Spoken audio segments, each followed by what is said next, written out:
Now we are going to see what are the other methods of data collection other than primary method and secondary method. First one is warranty cards, distributor or store audits, pantry audit, consumer panels, use of mechanical devices, projective technique, depth interviews, content analysis. In that first one we are going to see what do you mean by warranty cards. So warranty cards are usually postal sized cards which are used by dealers of consumer durables to collect information regarding their product. The information sort is printed on the form of questions on the warranty cards which is placed inside the package along with the product with a request to the customer to fill in the card and post it back to the dealers. Next is second one is distributor or store audits. Distributor or store audits are performed by the distributor as well as manufacturers through their salesmen at regular intervals. Distributor get the retail store audited through salesmen. Use such information to estimate market size, market share, seasonal purchasing pattern, etc. Example, in a grocery store audit, a sample of stores is visited periodically and data are collected on the inventories on either hand by observation of or copying from the store records. Next one is pantry audit. Pantry audit technique is used to estimate consumption of the basket of goods at consumer level. In this type of audit, investigator collects an inventory of types, quantities and price of the commodities consumed. In this pantry audit, data are collected from the examination of the consumer pantry. Pantry audit is to find out what type of consumers buy which products and brands. Next one is consumer panels. An extension of the pantry audit on a regular basis is known as consumer panels. In this, a set of consumers are arranged to come to an understanding to maintain a detailed daily records of the consumption. In this, a sample of consumers who are interviewed repeatedly over a period of time. Next one is use of mechanical devices.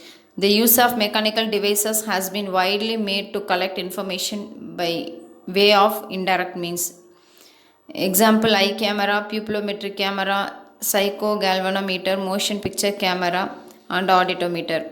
For instance, for example, eye cameras are designed to record the focus of eyes of the respondent on a specific portion of the sketch or diagram or a written material.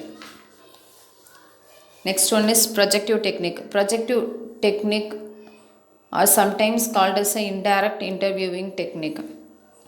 So some of the important projective techniques are word association test. So this test is used to extract information regarding such words which have a maximum association. Example, if the interviewer says cold, the respondents may say hot. It is to use list of as many 50 to 100 words. Next one is sentence completion test. This test happens to be an extension of the word association test. In this, informant may be asked to complete a sentence. Example, a person who wear khadi or. The respondents have to find out the association of khadi clothes with certain personality characteristics. Next one is story completion test. So such tests are step further within the researcher may contrive stories instead of sentence and ask the informants to complete the item. The respondents focus his attention on a given subject and to supply a conclusion to the story. Next one is verbal projection test. In this, respondents is asked to comment on or to explain what people do. For example, why do people smoke? The answers may reveal the respondent's own motivation. Next one is play techniques. Under play techniques, subjects are asked to act out a situation in which they have been assigned various roles. It is used for knowing the attitudes of younger ones through manipulation of dolls and allowed to play with them freely. Next one is quizzes test and examination. This is also a technique of extracting information regarding a specific ability of a candidate indirectly. In this procedure, both long and short term questions are framed to test through them the memorizing analytical ability of the candidates. Next one is depth interview.